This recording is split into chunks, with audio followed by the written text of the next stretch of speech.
మొన్న జరిగిన ఆసిఫాబాద్ మున్సిపల్ ఎన్నికల్లో 13వ వార్డు అభ్యర్థి గుండా స్నేహ శ్యామ్ చేసిన నమ్మక ద్రోహాన్ని క్షమించేది లేదని రెబ్బన మండల అధ్యక్షుడు కేసరి కిషన్ గౌడ్ అన్నారు. గుండా శ్యామ్ అనే వ్యక్తికి కాంగ్రెస్ పార్టీ నమ్మి 2 సార్లు యువజన కాంగ్రెస్ జిల్లా అధ్యక్షుడిగా కాంగ్రెస్ పార్టీ అవకాశం కల్పించిందన్నారు. ఆసిఫాబాద్ మున్సిపల్ ఎన్నికల్లో సైతం 13వ వార్డు అభ్యర్థిగా గుండా శ్యామ్ సతీమణి స్నేహకు కాంగ్రెస్ పార్టీ బీ ఫామ్ ఇచ్చి ప్రత్యక్షంగా డీసీసీ అధ్యక్షురాలు ప్రచారంలో పాల్గొని గెలిపించారన్నారు.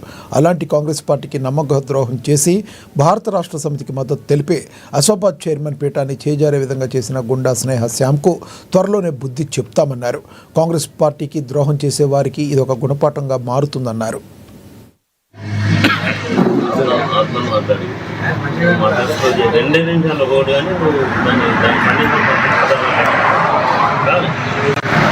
అన్ని సంవత్సరాల నుండి సామాన్య కార్యకర్తగా ఉన్నటువంటి మమ్మల్ని వివిధ హోదాల్లో అవకాశం కల్పించిన కాంగ్రెస్ పార్టీకి మరి మేము ఎంత చేసినా తక్కువనే.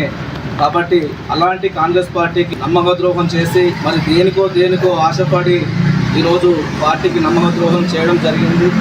మరి తొలిసారి జరిగినటువంటి మున్సిపాలిటీ ఆసిఫాబాద్ జిల్లాలో జరిగినటువంటి మున్సిపాలిటీ ఎన్నికల్లో మరి చైర్మన్ కావాల్సింది మేము కాంగ్రెస్ పార్టీ నుంచి. ఈరోజు చైర్మన్ పీఠాన్ని తగ్గించుకోవాల్సిన కాంగ్రెస్ పార్టీ వల్ల వాళ్ళకి ఆ పీఠాన్ని కోల్పోవడం జరిగింది. పార్టీ అంటే ఏదో ఒక రాష్ట్రంలో ఉండే పార్టీ కాదు, దేశం అంతా ఉండే పార్టీ.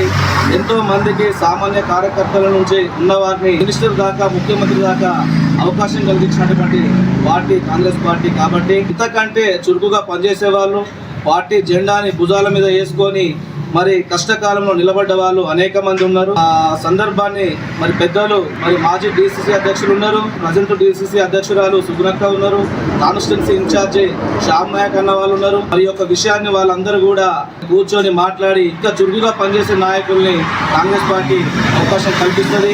వారు అంటే ఒక్కరో ఇద్దరు కాదు, అనేక మంది కాంగ్రెస్ పార్టీలో పనిచేస్తున్న వాళ్ళు ఉన్నారు, అనేక సేవలు చేసిన వాళ్ళు ఉన్నారు. ఇప్పటికి కూడా పదవి లేకున్నా బాధపడకుండా కాంగ్రెస్ పార్టీకి ప్రజెంట్ ఇప్పుడు కూడా జెండా మోస్తూ పార్టీని నమ్ముకున్న వాళ్ళు ఉన్నారు.